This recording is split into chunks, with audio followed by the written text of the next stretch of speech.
नमस्कार, आप देख रहे हैं आज शांतनाद और मैं हूँ आपके साथ श्वेता सिंह। कश्मीर भारत का ही एक ऐसा राज्य है जहाँ पर दर्द की दास्तां की अगर बात की जाए, जो कि रुकने का नाम नहीं ले रही है। अगर इतिहास में जाकर देखें या फिर वर्तमान में देखें, क्या कुछ बदला है या फिर क्या कुछ वहाँ पे बदलने की संभावना है? इन्हीं सभी विषयों को लेकर क्या अभी कश्मीर के हालात है या कश्मीर में क्या-क्या चीजें घटनाएँ घटित हो रही हैं, वो सही जानकारी आप तक पहुँच रही है या नहीं? इन्हीं सभी विषयों को लेकर आज हम चर्चा करने वाले हैं और इस खास प्रोग्राम में हमारे साथ मौजूद हैं कश्मीर के ही रहने वाले सुशांत धर जी, जो कि पीएम पैकेज एम्प्लॉयी हैं सोशल वेलफेयर में, और रोहित रैना जी, जो कि पीएम पैकेज एम्प्लॉयी हैं एजुकेशन डिपार्टमेंट में। रोहित जी, बहुत-बहुत स्वागत है आपका आज शंखनाद में, और सुशांत जी आपका भी आज शंखनाद में। रोहित जी, मैं आपसे पहले जानना चाहूंगी कि धारा 370 हटने के बाद क्या कुछ बदला है कश्मीर में? मैम, धारा 370 जो आज की वर्तमान सरकार ने हटाया था, ये एक बहुत ही महत्वपूर्ण स्टेप था जम्मू कश्मीर के लिए। इससे जो आशाएं थी हमें, बहुत सारे लोगों को, जम्मू कश्मीर के लोगों को खासकर, कि ये एक तो भारत को भारत कश्मीर भारत से थोड़ा अलग हो रहा था। 370 हटने के बाद इसका पूर्ण रूप से विलय हो गया है भारत के साथ। जो एक धारा थी, एक अड़चन बीच में आ रही थी, जिसकी वजह से एक विशेष दर्जा मिल रहा था इस राज्य को। तो एक तो वो उस चीज से हट गया। 370 के बाद पूर्ण रूप से आप कह सकते हैं कि जो जम्मू कश्मीर राज्य था वो पूर्ण रूप से विलय हो गया है भारत के साथ। लेकिन उसके विपरीत अगर हम कहें, कुछ ऐसे शरारती तत्व थे जिनको ये आशाएं थी कि 370 हटने के बाद वहाँ पे जो माहौल है वो बहुत खराब हो जाएगा, बहुत हिंसक वातावरण बन जाएगा। तो ये हम भारत सरकार का और अपने सुरक्षा कर्मियों का काफ़ी धन्यवाद करते हैं कि उन्होंने उन सब चीज़ों को कंट्रोल में रखा, नियंत्रण में रखा, ऐसा कोई चीज़ नहीं आया। तो जब हालात थोड़े से काबू में होने लगे, तो उसके बाद सब लोगों ने इसका वेलकम किया, 370 हटने का, और 35 से धारा जो थी इसका वेलकम किया। काफ़ी चीज़ों में डेवलपमेंट्स हुए, काफ़ी चीज़ डेवलप भी हुई, बहुत सारी चीज़ें डेवलप भी हुई।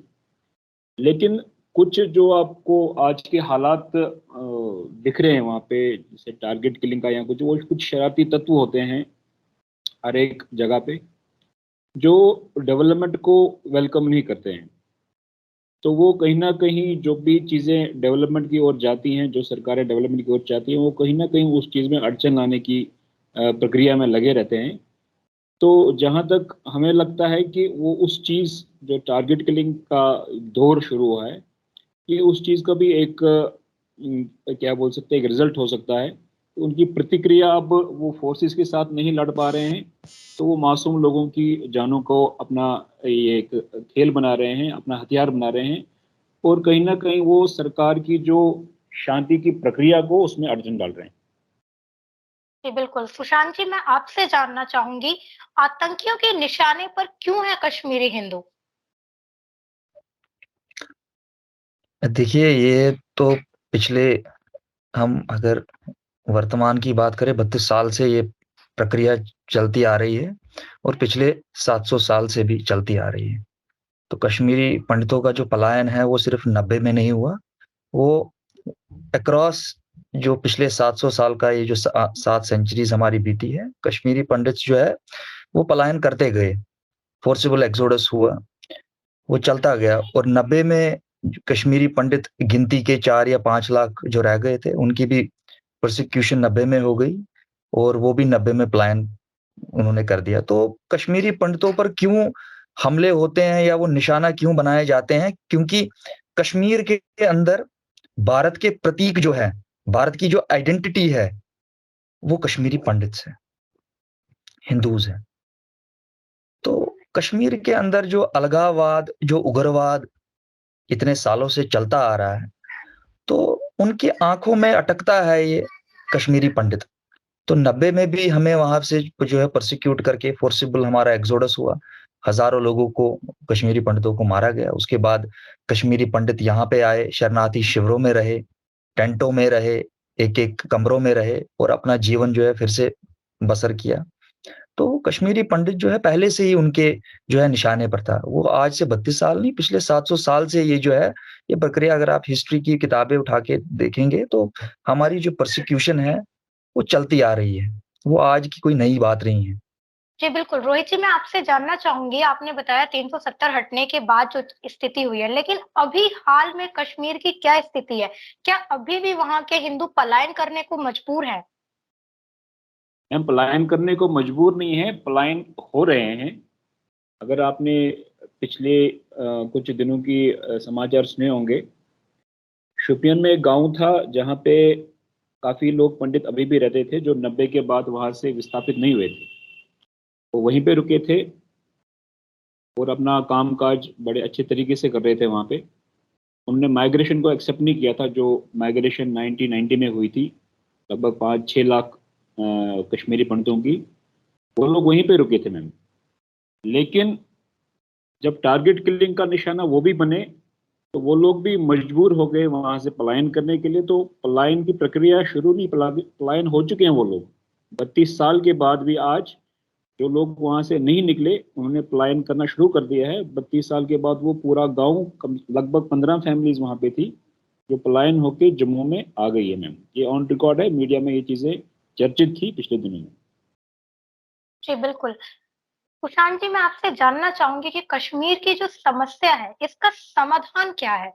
वहाँ पे रहने वाले जो कश्मीरी हिंदू हैं, उन्हें क्या लगता है कि इसका क्या समाधान हो सकता है? किस तरीके से इस पे कार्य करना चाहिए? देखिए, समाधान तो भारत सरकार जो है उसमें लगी हुई है। समाधान तो सिर्फ़ वहाँ का जो सिक्योरिटी सिनेरियो है उसका करना है, बाकी तो समाधान हो चुका है। कश्मीर का जो है सिर्फ़ ये जो जो टेररिज़्म है वहाँ पे, आतंकवाद है, उसका समाधान मुझे लगता है भारत सरकार जो है सक्षम है। हमारा जो सिक्योरिटी apparatus है, जो हमारा तंत्र है, वो उसके लिए सक्षम है और उसके लिए निरंतर जो है काम कर रहा है। तो जो पहले स्थिति थी, वो आज नहीं है, बट आज जो है टेररिस्ट ऑर्गेनाइज़ेशंस ने एक नया जो है सिरे से मॉड्यूल जो है शिफ्ट किया है। पहले कॉम्बैट होता था सिक्योरिटी फोर्सेस के साथ, अब वो सॉफ्ट टारगेट्स जो है बना रहे हैं हिंदूज़ को, जो अल्पसंख्यक वहाँ समाज है, चाहे वो कश्मीरी पंडित एम्प्लॉय हो, चाहे वो कश्मीरी पंडित वहाँ के कुछ फैमिली जो रहने वाली थी, उनको टारगेट किया गया, चाहे कोई हिंदू बिज़नेसमैन हो, चाहे हमारे यूपी या बिहार से आए लेबरर्स हो जो वहाँ पे बेचारे अपनी मज़दूरी कर रहे हैं, तो वो भी बौखला गए हैं क्योंकि भारत सरकार ने जो है कड़े फैसले लिए हैं, बड़े फैसले लिए हैं कश्मीर को लेके। तो उसी के चलते जो है अब सॉफ्ट टारगेट्स जो है हमें बनाया जा रहा है। एम्प्लॉइज़ को, कोई दफ्तर में काम कर रहा है उसको मार दिया, कोई बेचारा अपनी मज़दूरी कर रहा है हिंदू उसको मार दिया। तो मुझे लगता है भारत सरकार जो है सक्षम है, वो इस पे जो है काम कर रही है। जानना चाहूँगी कि जब कश्मीर की समस्या सामने आती है, वहाँ पे कोई घटना घटित होती है, कश्मीर एक सेंसिटिव मुद्दा है। इसको लेकर जब घटनाएँ हमारे सामने आती है, तो कई प्रश्न चिन्ह खड़े हो जाते हैं, जो सवाल करता है सरकार के ऊपर भी, कि क्या सरकार कश्मीर में रह रहे हिंदुओं को नहीं बचा रही है? जी मैडम, वर्तमान सरकार की जब मैं बात करूं तो ऐसा नहीं है कि सरकार बचा नहीं रही है। सरकार का भी अपना एक उद्देश्य है कि हर जगह जहां भी कोई तनावपूर्ण स्थिति बनी है उसको कंट्रोल में लाए। तो अब जहां पे एक प्रश्न उठता है कि मेजॉरिटी और माइनॉरिटी का, जो लोग वहां पे मेजॉरिटी में हैं वो कभी कभी ओवर पावर हो जाते हैं माइनॉरिटी के पर। देखिए, एक सिलसिला जो चला है वहाँ कश्मीर का हालातों का, अगर देखिए आतंकवाद का, वो पिछले 32 साल से नहीं, लगभग आज़ादी के बाद ही चला आ रहा है। लेकिन 32 साल का, अब 90 का दौर देखेंगे तो वो काफ़ी भयावह रूप था इसका, आतंकवाद का, जिसमें आपके माइनॉरिटी के लगभग 5 से 6 लाख लोग जो, जिनको विस्थापित करना पड़ा मजबूरन, जिन्हें निकाला गया वहाँ से अलग अलग वजहों से प्रताड़ित करके। तो ऐसा नहीं है कि वहाँ पे शांति स्थापना नहीं हो सकती, शांति स्थापना हो सकती है, लेकिन उसके लिए जो मेजॉरिटी का माइंडसेट है उसको भी पहले एड्रेस करना पड़ेगा।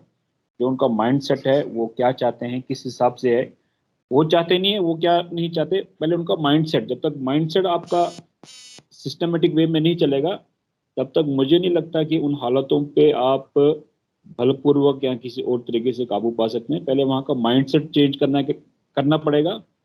और उसके लिए मुझे लगता है वर्तमान सरकार पूरा कोशिश कर रही है। जैसे आप देख रहे हैं कि अब डिलिमिटेशन कमीशन भी हो गया, वहाँ पे डिलिमिटेशन भी चालू हो गया, वहाँ के लोग भी अब चुनाव में भाग ले रहे हैं, तो थोड़ा समय लगेगा। तो जहाँ तक मुझे लगता है कि वर्तमान सरकार काफ़ी सक्षम है, उन चीज़ों को नियंत्रण करने में टाइम लगेगा, थोड़ा टाइम लगा, इतनी जल्दी नहीं होगा वहाँ पे ऐसा कि आप एकदम से वहाँ पे शादी स्थापना करेंगे, थोड़ा टाइम लगेगा। तो उस टाइम के अनुरूप हम चाहते हैं कि जो वहाँ की माइनॉरिटी है उसको बचाने के लिए, जैसे कश्मीरी पंडित हैं, एम्प्लॉयज़ मैक्सिमम वहाँ पे लोग हैं, उनको फिलहाल आप वहाँ से लोकेट करिए, जो हम अभी मांग कर रहे हैं पिछले 194 दिनों से। उनको फिलहाल एम्प्लॉयज़ जो सेक्शन है उसको कुछ सालों के लिए, या जब तक पूरा जो समुदाय है, कश्मीरी पंडित समुदाय, वो पूर्ण रूप से पुनर्निवास ना हो जाए उनका कश्मीर की धरती पर, तब तक ये जो माइनॉरिटी के 4-5 हज़ार लोग हैं इनको आप कुछ समय के लिए क्या, तब तक जब तक वो उनकी सुरक्षा सुनिश्चित नहीं हो जाती वहाँ पे, उनको यहाँ पे लाया जाए जम्मू में, और उसके बाद ही आगे की प्रक्रिया शुरू हो सकती है। जी, बिल्कुल। अब मेरा यही सवाल होगा सुशांत जी आपसे कि आप लोग वहाँ पर आंदोलन कर रहे हैं काफ़ी लंबे समय से, काफ़ी दिनों से। ये आंदोलन आप लोग क्यों कर रहे हैं और इस आंदोलन में आप लोगों ने क्या-क्या माँगे रखी हैं? देखिए श्वेता जी, ये जो आंदोलन है, ये 12 मई को जब हमारे जो है भाई राहुल भट्ट, जो कि एक गवर्नमेंट एम्प्लॉय नियुक्त किए गए थे अंडर प्राइम मिनिस्टर्स पैकेज। तो उसमें नियुक्ति हुई है काफ़ी कश्मीरी पंडित एम्प्लॉइज़ की, 4-5 हज़ार कश्मीरी पंडित एम्प्लॉइज़ जो है अभी घाटी में सेवारत है, जो है सरकारी दफ्तरों में काम कर रहे हैं। तो 12 मई को जो है टारगेट किलिंग हुई राहुल भट्ट की अपनी वर्किंग प्लेस में, तहसीलदार के ऑफिस में, बडगाम। ये जो टारगेट किलिंग का जो सिलसिला वहाँ पे जारी हुआ मई में, 12 मई को हमारे जो भाई है राहुल भट्ट को जो है अपने वर्किंग प्लेस में जो है काम करते समय जो है उग्रवादी वहाँ आते हैं, उनको मार देते हैं। ये 2022 की बात है। उससे पहले 2021 में जो है अक्टूबर के महीने में प्राइम मिनिस्टर्स पैकेज के एम्प्लॉय दीपक चंद, जो टीचर वहाँ पे नियुक्त थे, श्रीनगर के एक स्कूल में पढ़ा रहे थे, उनको जो है आतंकवादी वहाँ आते हैं स्कूल में और उनको मार देते हैं। और उनके साथ हमारी जो है सिख समुदाय से हमारी बहन सुपिंदर कौर, तो इनको चिन्हित करके जो है मारा जाता है, इनकी आइडेंटिटी पूछ के। तो अक्टूबर के बाद जो ये 2 टारगेट किलिंग्स हुई, उसपे हमने मीटिंग्स कुछ की, हमने सरकार के पास ये समस्या ली कि सर ऐसे-ऐसे हो रहा है, हमारी आप सुरक्षा है नहीं कहीं, हमारे एम्प्लॉयी जो है प्राइवेट अकोमोडेशनों पे रहते। तो सरकार ने हमें बोला कि कोई बात नहीं, हम इसको एड्रेस करेंगे। तो उसके बाद अक्टूबर 2021 के बाद कुछ ही 4 या 5 महीने के बाद मई में राहुल भट्ट जी की हत्या होती है, उनके ऑफिस में, वर्किंग प्लेस पे और ड्यूरिंग ऑफिस आवर्स। तो उनकी हत्या के बाद हमारे जो एम्प्लॉइज है वो प्रोटेस्ट पे जो है उन्होंने प्रोटेस्ट शुरू किया और सरकार से जो है सवाल किया कि आपने किया क्या है? हमारे को आप जो है कैसे सिक्योर करेंगे कश्मीर में? हमें जो है वर्किंग प्लेस पे मारा जा रहा है, तो कहाँ है सिक्योरिटी?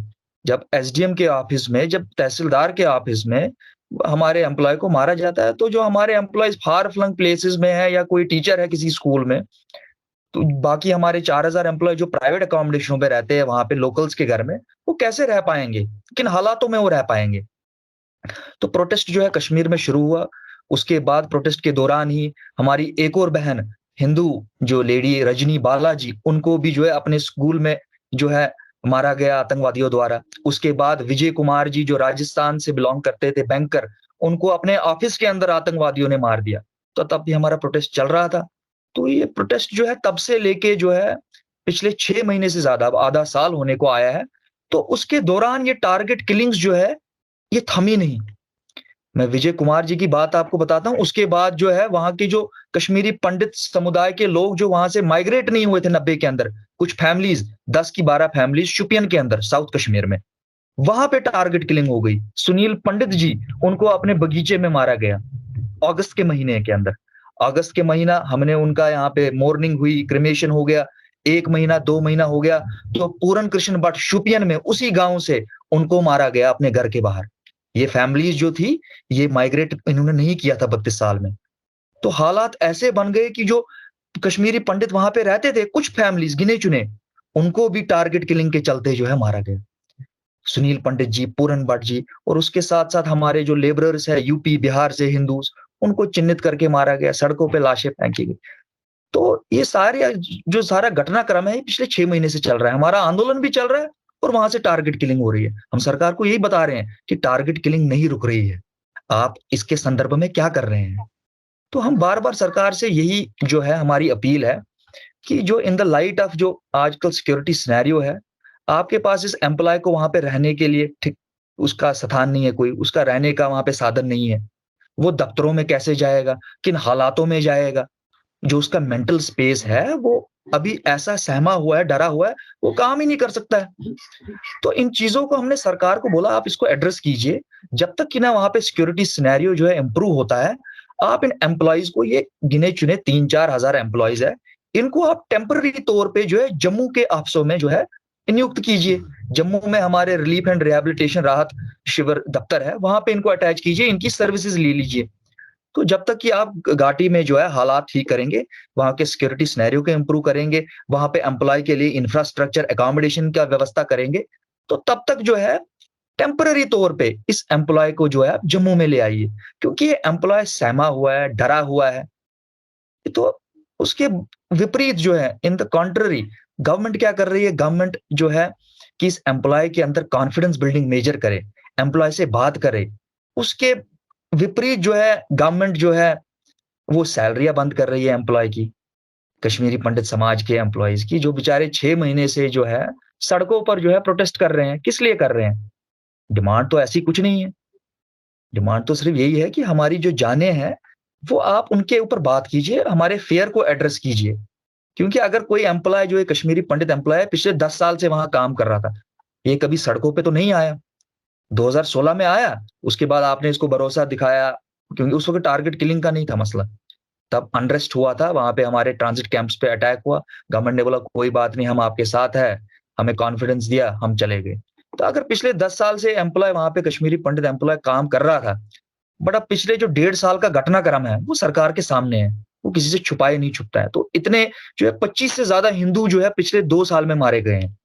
जून 2020 से लेके नवंबर 2022 तक अगर आप स्टैटिस्टिक्स देखेंगे तो इतने हिंदू मारे गए हैं, सरकार को भी पता है, हमें भी पता है। तो इन हालातों में ये कैसे वहां काम करेगा, ये कैसे कार्य करेगा? मेरी बहनें जो टीचर है दूर किसी गांव के स्कूल में, वो कैसे वहां काम करेगी? मैं अपने दफ्तर में कैसे काम करूंगा?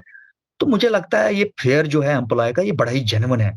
इस फेयर को जो है सरकार ने एड्रेस करना चाहिए, और ये सरकार जो है सक्षम है, सरकार जो जो है हमारी ये संवेदनशील है कश्मीरी पंडित कम्युनिटी को लेकर। तो मुझे लगता है सरकार, अब ये समय आ चुका है, आधा साल से ज्यादा बीत चुका है, सरकार को कुछ कदम उठाने चाहिए, इस एम्प्लॉय का सहारा बनना चाहिए। हमारे साथ कंचन पंडित जी भी जी जुड़ गई हैं, जो कि पीएम पैकेज एम्प्लॉय हैं फूड एंड सिविल सप्लाईज में। बहुत बहुत स्वागत है कंचन जी आपका भी आर शंखनाद में। मैं आपसे जानना चाहूंगी कंचन जी कि कश्मीर में अभी इस वक्त अगर मौजूदा वर्तमान में देखा जाए तो महिलाओं की क्या स्थिति है? जी मैम, मैं स्पेशली इसी बात पे आपके साथ कुछ डिस्कस करना चाहती हूँ।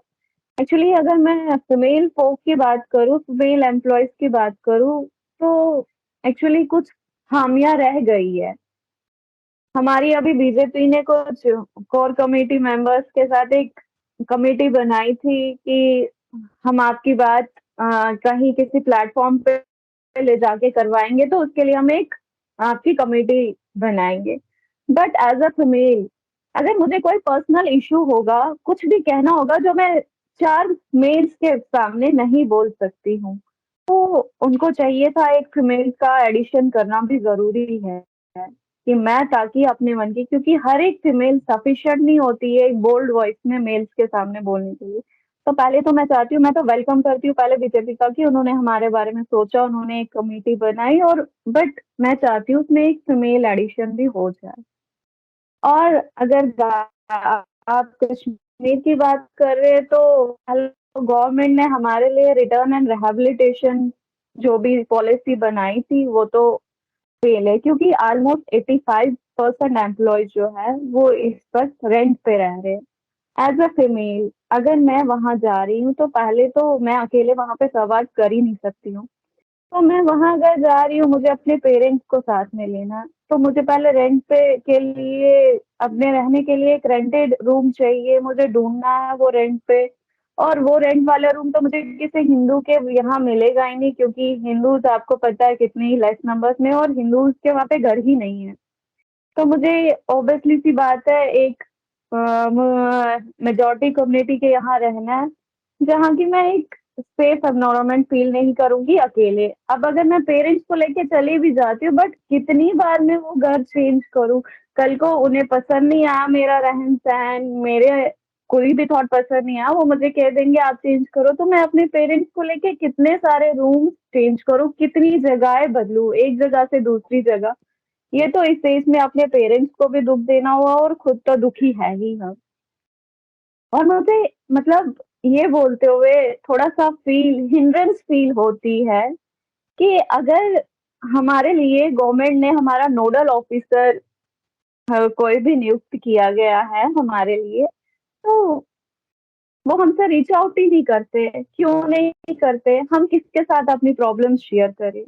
एटलीस्ट कभी ना कभी उनको हमारे सामने तो आना चाहिए। इन 6 महीनों में उन्होंने हमारी एक बार भी सुध नहीं ली। सुध तो लेनी चाहिए भाई, आपको क्या प्रॉब्लम है, एटलीस्ट सुन तो ले। बट नहीं, ऐसा कुछ हुआ ही नहीं। मेल्स वहां पे अकेले सरवाइव नहीं कर सकती है। हमारा रिहेबिलिटेशन बिल्कुल जीरो है। हम लेडीज तो बिल्कुल सेफ फील नहीं करेगी वहां पे अकेले रहने में। पेरेंट्स को हम बार बार, क्योंकि बोला जाता है एक आजकल के टाइम पे एक लड़की और एक लड़का दोनों सेम है। अगर मैं एक इंडिपेंडेंट लड़की हूँ, चलो मैं चले भी जाती हूँ वहां पे कश्मीर में अकेले रहने, मैं पेरेंट्स को नहीं दुख दूंगी इस एज में कि आप मेरे साथ चलिए। बट कोई भी क्रॉनिक सिचुएशन में अगर मुझे जरूरत पड़े किसी की अपने की, तो मैं किससे बोलूंगी? हर कोई तो ट्रांजिट कैंप्स में रहता नहीं है। मैं रेंट बेसिस पे वहां रहती हूँ, मैं रेंट पे करती हूँ। तो मैं रात को किससे ये बातें शेयर करूँ कि मुझे कोई प्रॉब्लम है, या दिन में ही सही, क्योंकि 5 बजे के बाद तो वहां पे बाहर निकलना बंद है। मेल फीमेल सेम सबके लिए है। 5 बजे के बाद तो हम में से मुझे नहीं लगता कोई भी बाहर जाता है। तो ये इश्यू तो है वहां पे। और एलजी एडमिनिस्ट्रेशन ने क्यों ना टूटा क्राउन नहीं किया हमारे साथ, वो जानते हैं। और ये भी आपको पता होगा कि नेशनल मीडिया हमारा कितना ही सपोर्ट कर रहा है। बट आपके माध्यम से मैं आपकी बहुत शुक्रगुजार हूँ कि आप हमारी बात कहीं तक तो पहुंचा रही है। बोला तो जाता है कि गवर्नमेंट जो है, गुड गवर्नेंस जो होती है वो by the people for the people end of the people होती है, बट हमें वो चीज नजर ही नहीं आती है। हमारा सफर उनको पता नहीं क्यों नजर ही नहीं आता। हर चीज में हमें पॉइंट आउट किया जाता है, हर चीज को लेके। बट मैं चाहती हूँ कि मतलब एक बार तो कोई भी मीडिया पर्सन नेशनल लेवल का हमसे बात करे। अभी एक मीडिया चैनल ने हमारे साथ पहल की है, मैं उनका भी शुक्रगुजार हूँ कि उन्होंने हमारा थोड़ा बहुत सहयोग किया। हम तब तक वहां पे सेफ फील नहीं करेंगे, नहीं जाना चाहेंगे कश्मीर में, जब तक वहां पे टेरर फ्री वो जोन जो है वो घोषित नहीं किया जाएगा। एज अ फीमेल फॉक हम अकेले वहां पे सर्वाइव नहीं कर सकते। तो हम अपने बच्चों को, हम अपने बूढ़े माँ बाप को कहाँ दर बदर भटकते फिरे इस एज में? ऐसा तो हो ही नहीं सकता। और और रही बात सैलरीज की, अगर हमारी सैलरीज उन्होंने बंद कर दी, चलो एज अ मेल, मेरा भाई, मेरा कोई भी सगा, वो चलो अपने फ्रेंड से आगे पीछे मांग सकता है, बट अगर मैं सिंगल ब्रेड अर्नर हूँ अपनी फैमिली में, तो मैं किससे मांगू? मैं किसके पास अपने मन की बात बोलने जाऊं कि नहीं आप जाइए प्लीज मेरे लिए कुछ तो अरेंजमेंट कीजिए? चलिए एक बार मैं किसी से मांग भी लूंगी, बट ये तो कंटिन्यू हो रहा है। 4 महीने 5 महीने से हमारी सैलरी बंद है। कितनी बार कोई मुझे क्रेडिट भी देगा? कितनी बार मैं उधार मांगू? बाहर किसी शॉप पे कुछ लेने जाऊं, आजकल तो वो जमाना है ही नहीं कि उधारी का जमाना है। वो भी पहले बोलते पहले पैसा दो, फिर तब जाके चीज लो। अब आप ही बताइए हमें, सैलरीज इशू, रहने का इशू। और पहली बात तो ये है कि अगर मैं एक एम्प्लॉय हूँ, मुझे मेरे बॉन्ड पे, पहले तो मुझे ये कहने पे शर्म आती है कि हम बॉन्डेड लेबर्स, हमसे पहले बॉन्ड लिया गया। आजकल के जमाने में भी क्या बाउंडेड लेबर्स होते हैं? हमसे फिर भी बॉन्ड लिया गया। अब हमने बॉन्ड दे भी दिया, बट हमें बोला गया कि टिल सर्विसेज हमें कश्मीर में देंगे, जबकि ये यूटी है। क्या हमारे लिए ट्रांसफर पॉलिसीज नहीं हो सकती है? जैसे हम लोग यहाँ से उठ के कश्मीर जा रहे, क्या कश्मीर के लोग यहाँ उठ के नहीं आ रहे? वो क्यों नहीं आते? वो क्यों नहीं, हम क्यों नहीं पूरे JNK में हम कहीं पे भी ट्रांसफर्स ले सकते? ये जरूरी थोड़ी है कि मैं यहाँ रह रही हूँ तो मुझे जाके साउथ कश्मीर में या नॉर्थ कश्मीर में ही जॉब देना। मैं जम्मू में ही क्यों नहीं दे सकती? जम्मू के पुंछ एरिया में क्यों नहीं दे सकती? कठुआ में क्यों नहीं दे सकती? सांबा में क्यों नहीं दे सकती? मैं ये चीज गवर्नमेंट से बोलना चाहती हूँ, पूछना चाहती हूँ कि अगर हम यूपी में रह रहे हैं तो मेरी सर्विसेज आप कहीं भी ले सकते हैं, हमें जम्मू रिहेबिलिटेट करिए ना, हमें जम्मू में ट्रांसफर कर लीजिए, अटैच कर लीजिए, रिलोकेशन कर लीजिए, क्योंकि वहां पे तो सेफ है। ही मानना था थोड़ा थोड़ा थोड़ा थोड़ा कि अगर गवर्नमेंट चाहती है कि हम फीमेल थोड़ा सा मतलब हाँ, अपनी जिंदगी को चला रहे, उन्होंने हमें बेशक सपोर्ट किया, हमें जॉब प्रोवाइड की, बट उस जॉब को कंटिन्यू करने में तो हमें उनकी हेल्प चाहिए ना। अब ये तो नहीं है कि जान देने के लिए वहां चले जाए, वहां टेररिस्ट के सामने बैठ जाए। हम किसी को पोक नहीं कर, हम किसी भी रिलीजन के खिलाफ नहीं, लेकिन हम उनके खिलाफ है जो हमारी जान लेने के लिए वहां पे बैठे हुए।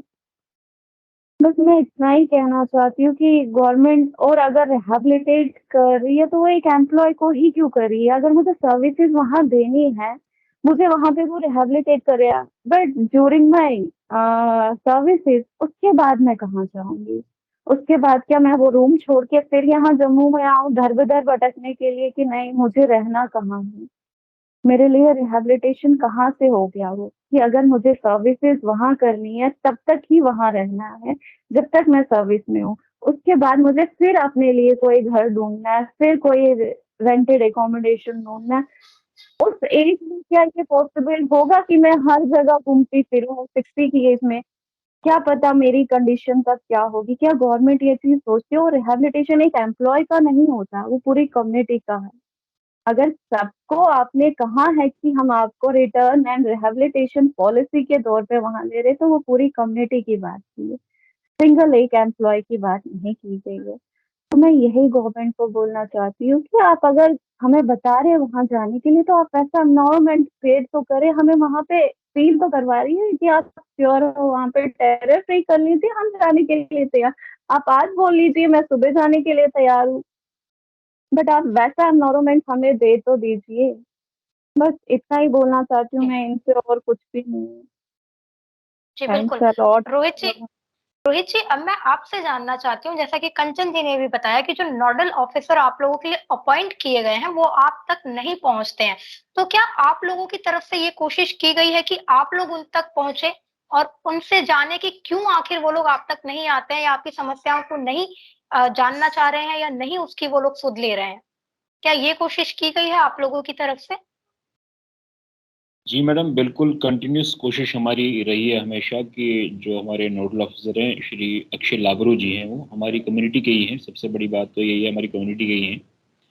तो वाया मीडिया, हर एक मीडिया से फ़ोन करके, व्हाट्सएप करके, ईमेल्स करके, उनको हज़ारों ईमेल्स हमने भेजी हैं कि आप हमसे मिलिए, हमारी ग्रीवेंसेस को सुनिए। आपको नियुक्त किया गया है, आप पे ये जिम्मेवारी बनती है कि अगर हम लोग प्रोटेस्ट कर रहे हैं तो क्यों कर रहे हैं। 10 साल में हमने कभी प्रोटेस्ट नहीं किया है इस तरह से, तो क्या परेशानी है? आप 6 महीने से बैठे हैं धरने पे, क्या वजह है आपकी, क्या परेशानी है, उसको एड्रेस करते। अगर हमारी सरकार से लगातार बातचीत चलती रहती, मीटिंग्स होती रहती, तो हमें एम्प्लॉयज़ के अंदर भी एक कॉन्फिडेंस बिल्डिंग मेजर बन जाता, और शायद ये प्रोटेस्ट कुछ हद तक मेरे ख्याल से ख़त्म भी हो गया होता, क्योंकि हम कंटिन्यूस मीटिंग्स में रहते और कुछ ना कुछ हल निकल जाता। मगर ये नोडल ऑफिसर की ओर से एक बड़ी चिंताजनक बात है, हमारे लिए चिंताजनक बात है कि वो हमसे मिलने क्यों नहीं आ रहे हैं। क्या अगर नहीं मिलने आ रहे हैं तो सरकार इसका संज्ञान क्यों नहीं ले रही? अगर सरकार ने ही नियुक्त किया है अक्षय लाबरू जी को हमारे लिए, तो वो हमसे मिलने नहीं आ रहे हैं। क्योंकि अगर नोडल ऑफिसर नियुक्त किया गया है तो सरकार को उनसे रिपोर्ट मांगनी चाहिए कि भाई आपने एम्प्लॉय से मिले, आपकी मीटिंग हुई, वो अभी भी धरने पे है। तो ना सरकार की तरफ से कोई रिपोर्टिंग हो रही है, ना अक्षय लाबरू जी जो नोडल ऑफिसर हमसे मिलने के लिए आए हैं। तो ये हमारे लिए एक चिंता का विषय है कि नोडल ऑफिसर भी हमसे क्यों नहीं मिलने आ रहे हैं। तो इसमें जहां तक मुझे वो नोडल ऑफिसर भी तो एक एम्प्लॉय है, वो भी गवर्नमेंट का एक एम्प्लॉय है, अच्छे पोस्ट पे एक एम्प्लॉय है। तो ये गवर्नमेंट की तरफ से कुछ नकारात्मक चीज़ें आ रही हैं कि शायद वो ही नहीं चाहती हैं कि उनसे रिपोर्टिंग क्यों नहीं ली जा रही है, उन्हें क्वेश्चनेबल क्यों नहीं ठहराया जा रहा है कि वो जो प्रोटेस्ट एम्प्लॉय का चल रहा है 6 महीने से, 6 महीने बहुत बड़ी बात होती है गवर्नमेंट एम्प्लॉय के लिए, जो रेगुलर एम्प्लॉय है, जो 10 साल में कभी प्रोटेस्ट नहीं करने आया, आज उसके साथ क्या परेशानी है।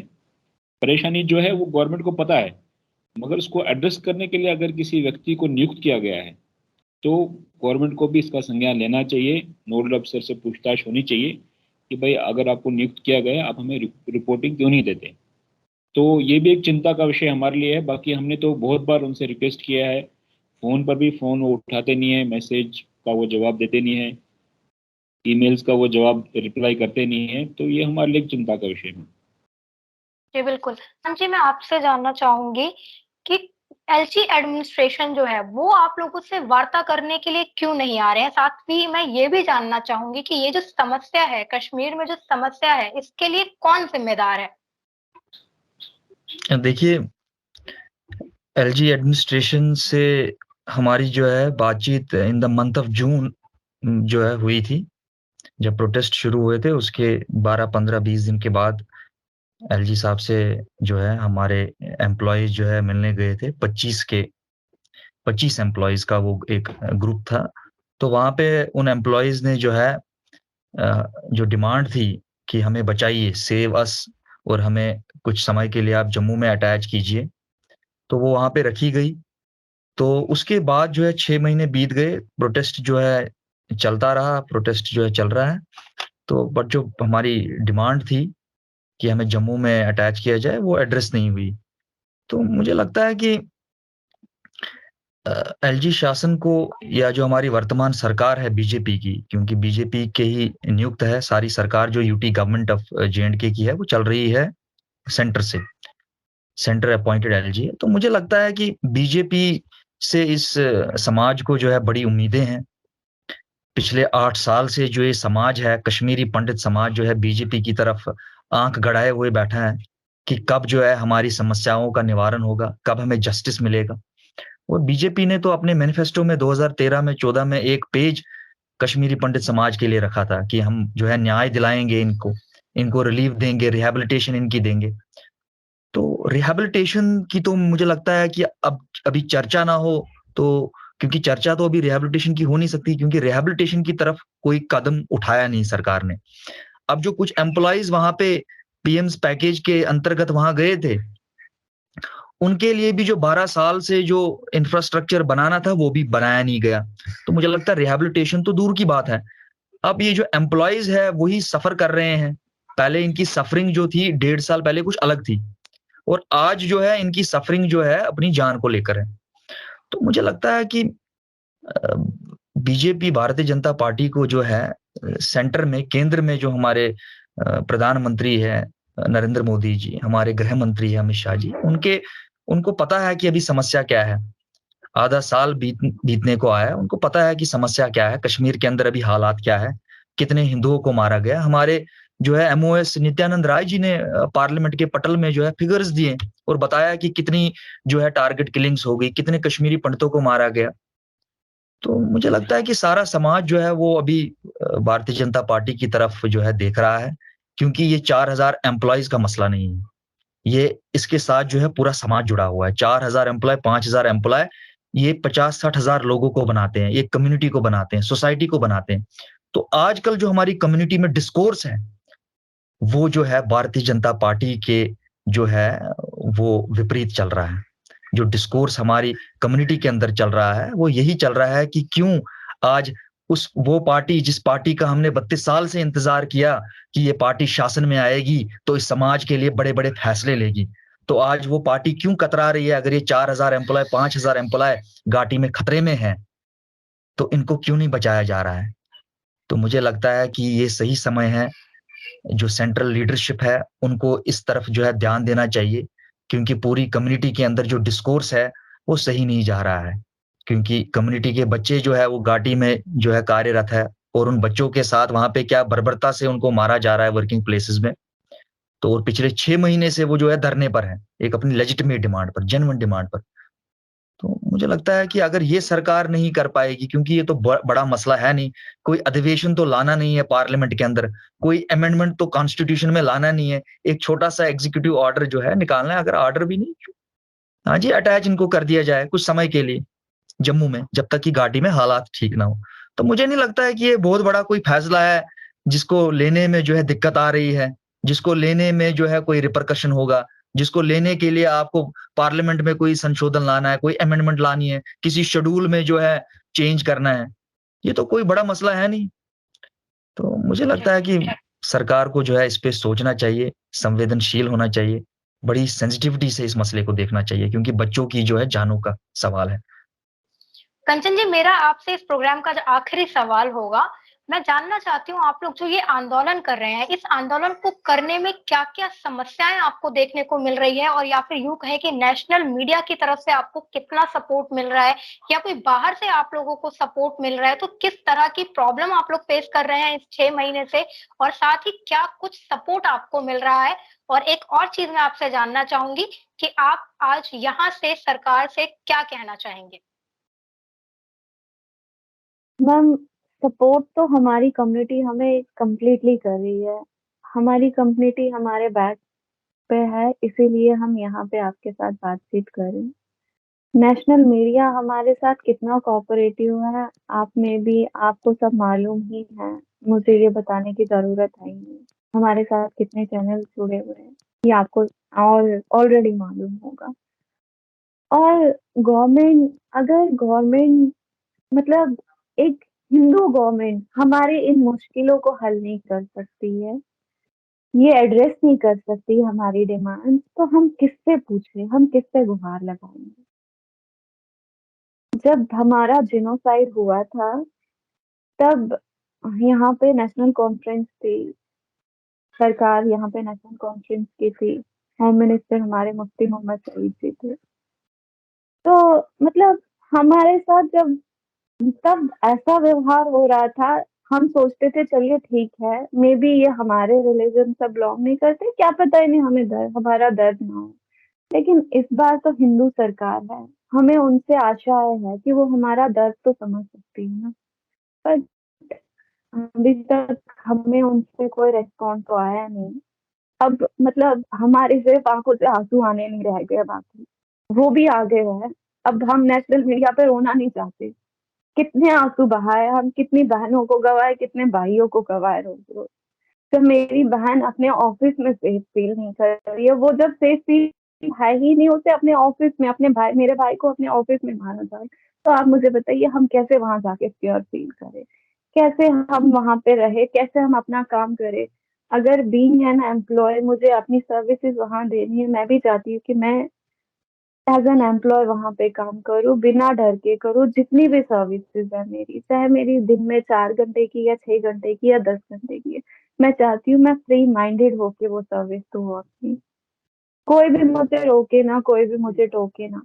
मेरे दिल में कोई भी, मेरे दिमाग में कोई भी डर ना रहे कि अगर मैं अपना काम करी या मैं इस सेक्टर में अकेले हूँ, तो मुझे किसी चीज का डर नहीं है। जैसे आउट ऑफ जेन के लोग फील करते हैं, दिन रात काम करते हैं, उन्हें कोई ऐसा डर नहीं सताता दिमाग में, ऐसा कोई भी डिप्रेशन नहीं के शिकार नहीं है वहां पे कि हम अगर रात को काम करने के लिए बाहर जाए या दिन में काम करने के लिए बाहर जाए तो हमें किसी चीज का खतरा है। लेकिन हम यहाँ सुबह 10 बजे से लेकर 4 बजे तक अगर अपने ऑफिस में होते हैं, तो वो 6-7 घंटे हमारे दिमाग में कितना तनाव चल रहा होता है वो हमें मालूम है। कोई भी बाहर से आए या जाए या जोर सी आवाज हो, गाड़ी जोर से चले, हमारी ना रूहें कांप जाती कि कहीं कुछ हुआ तो नहीं। हमारा मतलब हमारा दिल जो है वो इतना मतलब टूट चुका है, आपको क्या ही बताएं हम। मैं आपको कह रही हूँ मतलब कि अगर मेरा भाई अपने ऑफिस की चेयर पे मर रहा है, इतने अच्छे ऑफिस में है, वो तहसील ऑफिस में वो डिप्यूटेड है, वहां पे उसको सिक्योरिटी नहीं है, क्या रास्ते में मुझे वो सिक्योरिटी देंगे? क्या रेंटेड हाउस में मुझे गवर्नमेंट सिक्योर समझती है? मैं गवर्नमेंट से यही अपील करना चाहती हूँ आपके चैनल के थ्रू कि एटलीस्ट हमारी सिचुएशंस को तो मद्देनजर रखिए आप। हमें तो देख लीजिए हम क्या सफर करें। अगर आपने हमें वहीं बसाना ही है तो हमारे लिए वैसा रिहैबिलिटेशन पॉलिसी तो तैयार करिए, हमारी कम्युनिटी को ले जाए। अगर हम 7 लाख कश्मीरी पंडित हैं, हम 7 लाख कश्मीरी पंडित को ले लीजिए, हमें एक अलग से जगह दीजिए जहां हम एक कम्युनिटी वाइज वहां रहे, एक दूसरे का सपोर्ट बन के वहां रहे। ऐसे अलग अलग जगहों पे एक एक घर में रेंट पे रह रहा, दूसरा दूसरे घर में। अगर भगवान न करे किसी को नॉर्मल ही खांसी बुखार होता है ना, तो दूसरा एम्प्लॉय उसके घर आने में झिझकता है, क्यों? देर हो गई है, क्या पता रास्ते में क्या हो जाए, इतना डर है। तो इस तनाव भरे माहौल में मैं वहां पे कैसे जॉब करूं, मैं कैसे रहूं वहां? मैं हम सभी गवर्नमेंट से यही अपील करते हैं, एटलीस्ट हमारी सिचुएशंस को देख लीजिए, हमें देख लीजिए, हमारी बातें सुनिए, हमसे बात तो करिए। हम जो फील करते हैं, हम जो सफर करें वहां पे, वो तो देख लीजिए। बट वो अभी कुछ रिस्पॉन्ड तो कर नहीं रही है। आई होप कि आपकी चैनल के माध्यम से वो हमारी ये बात सुने और हमसे कुछ, हम मतलब हम उनसे कुछ उम्मीद रखें कि आपके थ्रू हमसे कोई बात करने में सक्षम तो फील करे कि नहीं, शायद में भी हम किसी लायक है, या वो हमारी बात सुनने में इंटरेस्टेड है। या अगर वो चाहते हैं कि नहीं आप वहां जाइए, हाँ मर लीजिए, तो वो भी बता दीजिए। कुछ तो बोलिए, मौन व्रत ना रखिए ना, अपना मुंह खोलिए, कुछ बताइए, हमें बता दीजिए कोई भी सोल्यूशन। ठीक है, कर लीजिए हम पे हाथ प्लस, लेकिन हम ऐसे माहौल में वहां जाना नहीं चाहते। अगर चाहती है गवर्नमेंट हमें टर्मिनेट करें, हमसे रेजिग्नेशन ले लीजिए, बट ऐसे माहौल में हम वहाँ जॉब नहीं कर सकते। अपने बच्चों को हम बेसहारा यहाँ नहीं छोड़ सकते, अपने माँ बाप को यहाँ बेसहारा नहीं छोड़ सकते इस समय में। मेरे माँ बाप ने अगर मुझे इतना बड़ा किया है, मुझे पढ़ाया लिखा है, मरने के लिए नहीं पढ़ाया लिखा है, इसलिए पढ़ाया लिखा है ताकि मैं उनके बुढ़ापे का सहारा बन सकूं। और अगर उनसे वो बुढ़ापे का सहारा ही छिन गया, तो आप मुझे बताइए कि वो कैसे जिएंगे। वो गवर्नमेंट मुझे ही अकेले नहीं मारी, वो मेरी फैमिली को मार रही है, ऐसे ही न जाने कितनी फैमिली को मारेगी। बस जी मैं अपील करना चाहती हूँ, एटलीस्ट एक नजर तो डाल दीजिए हम पे। बस मैम इतना ही कहना चाहती हूँ। जी, बिल्कुल, मैं आपका दर्द समझ सकती हूँ। सभी कश्मीरी हिंदुओं का वहाँ पे जो बीत रही है, उन पे मैं दर्द समझ सकती हूँ। आप सभी का बहुत-बहुत आभार रोहित जी, सुशांत जी, कंचन जी, आप लोग हमारे साथ शामिल हुए, आपने अपना समय दिया, आपने बताया कि किस तरीके से कश्मीर के जो मौजूदा हालात हैं, उसमें भी आप लोग अभी स्ट्रगल कर रहे हैं और एक सही चीज़ को लेके, जायज़ चीज़ को लेकर आप लोग माँग कर रहे हैं। लेकिन जो रवैया देखा जा रहा है नोडल ऑफिसर का, एलजी एडमिनिस्ट्रेशन का, वो बहुत ही निराशाजनक है। मैं निवेदन करना चाहूँगी सभी से कि आप ऐसी-वैसी वीडियोज़ को तो बहुत ज़्यादा पॉपुलर कर देते हैं। सभी से मेरा हाथ जोड़कर निवेदन है, इस वीडियो को ज़्यादा से ज़्यादा आप शेयर करें, ज़्यादा से ज़्यादा आप सुनें, क्योंकि कश्मीर में जो घटना हो रही है, जो हालात हो रहे हैं, उसके ऊपर आप खुद कश्मीर में रह रहे लोगों से ज़्यादा बेहतर तरीके से समझ सकते हैं कि कैसे हमारे ही देश का एक राज्य, भारत का ही एक अंग कश्मीर, जो कि दर्द की दास्तान में जाता ही जा रहा है। वहाँ पे अगर दर्द की बात की जाए तो वो कम होने का या थमने का नाम नहीं ले रहा है। बिल्कुल मई से लेकर जो अक्टूबर तक का अगर देखा जाए, जो मेरे पास अभी रिकॉर्ड है, उसके अकॉर्डिंग 28 टारगेट किलिंग्स किए गए हैं। आप समझ सकते हैं कि मई से लेके अक्टूबर कितना कम ड्यूरेशन है, उसमें इस तरीके की घटनाएँ हो रही है, तो वहाँ रहने वाले लोग कितने ज़्यादा डर में होंगे और किस तरीके से ये लोग सड़कों पर हैं 6 महीने से, एक सही चीज़ को लेकर माँग कर रहे हैं। तो ज़्यादा से ज़्यादा आप इस वीडियो को शेयर करिए ताकि इनकी आवाज़ जो है वो डायरेक्ट सरकार तक पहुँच पाए और इस पर कोई कार्य, कोई नतीजा, कोई परिणाम हमें देखने को मिले। मैं सभी से ये निवेदन करना चाहूँगी कि आखिर क्यों हम कोई मूवी देखने के बाद या दर्द भरी कहानी को एक पर्दे पर देखने के बाद ही उसका दर्द समझते हैं? क्यों हम समय रहते इन चीज़ों को नहीं समझते और नहीं सपोर्ट करते, जिसके बाद हमें कश्मीर फाइल्स जैसी मूवी देखनी पड़ती है और तब हमें लगता है कि अच्छा वहाँ पे ये घटनाएँ घटित हुई हैं। तो प्लीज़ मेरा सभी से निवेदन है, आज कश्मीर में हो रहा है, कल आपका राज्य हो सकता है। आज कश्मीर के घर में हो रहा है, कल आपके घर में भी ये घटनाएँ हो सकती हैं। तो समय रहते आप जाग जाइए। आप समझ सकते हैं कंचन जी कितनी इमोशनल हो गई अपनी ये सारी बातें बताते हुए, एक महिला होने के नाते किस तरीके से वहां पे वो सफर कर रही है, या फिर वहां पे पुरुष भी सेफ नहीं है। यहाँ पे मेल और फीमेल की बात ही नहीं है। आप दर्द देखिए कि मेल हो या फीमेल हो, एक परिवार का आपको दर्द देखना होगा, समझना होगा।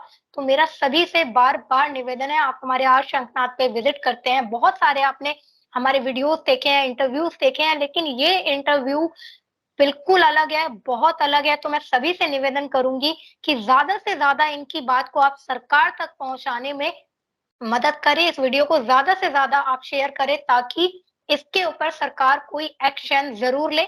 आप सभी का बहुत बहुत आभार। आप यूं ही देखते रहिए हमारे साथ आर शंखनाथ।